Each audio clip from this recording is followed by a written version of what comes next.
Hello, I'm Father Steve Spahn, and this is Provoke. You see, the whole question is around fear. We human beings, there's a lot of fear in us. Fear of failure, fear of not being loved, fear of suffering, fear of rejection. And that fear is very difficult for people, so they become invulnerable and controlling, and they don't know that they're a broken person and that they have a very broken and vulnerable heart. But in point of fact, brokenness brings out a cry. And when I say cry, a fundamental reality of a human being is to say to another human being and to God, I need your help.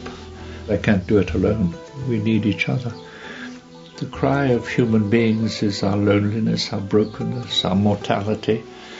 And the cry of God is a cry of transmitting His love, which can be and is refused. So you have the cry of God and the cry of humanity, and wisdom is the coming together of the two.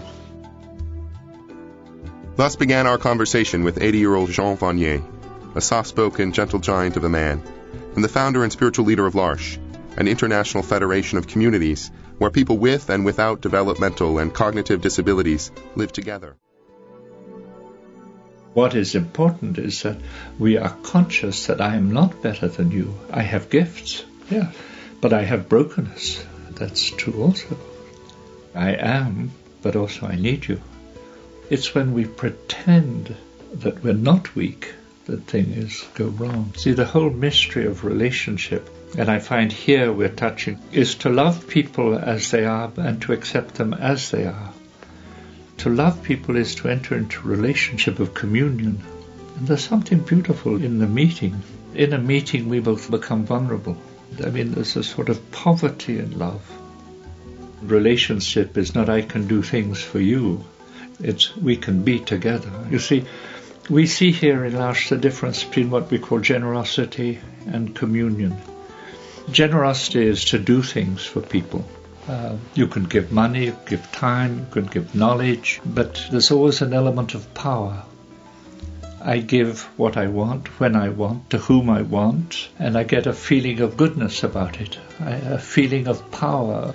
I'm helping people, so I am someone. Whereas what people are crying out for, they're crying out, do you love me as I am? Do you see my person behind the suffering person?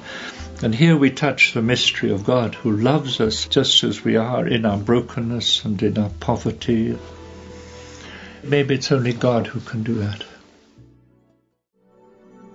So here is how to hold on to that mystery of loving people as they are, and then believing that if they discovered that they are loved as they are, then they want to begin to change. We don't change people by telling them to change. You don't tell somebody who's alcoholic to stop drinking. And you don't say, if you go on drinking, it's going to be bad for your health. They know that. You don't have to be told. But they need someone who says, I really believe in you. But then they will put you to the test. Do you really believe in me, or are you just saying words? You see, what people are frightened of are words where there's no truth behind the words.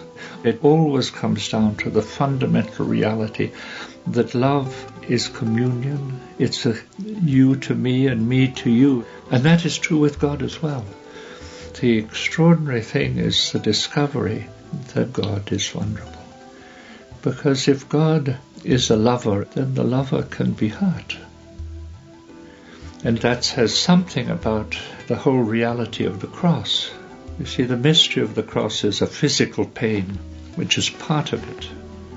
But the most painful is humiliation, failure, and abandonment. And here is the greatest pain. It's a very human pain.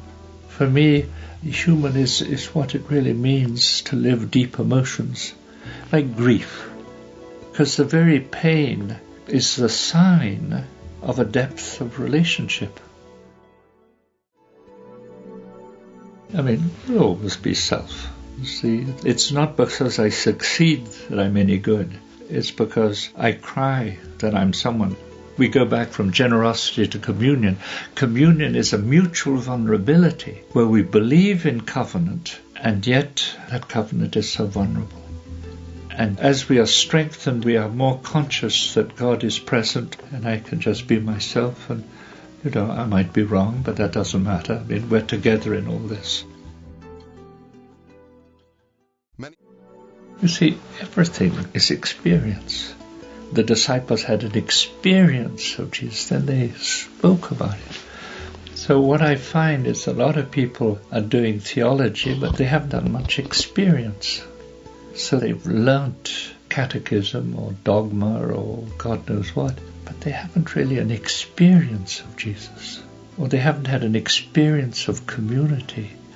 And I think of belonging. So the big question in L'Arche is how to harmonize places of belonging, and yet that belonging is not to stop you. It's not to further the institution. The institutions are there for the person, for the growth of the person.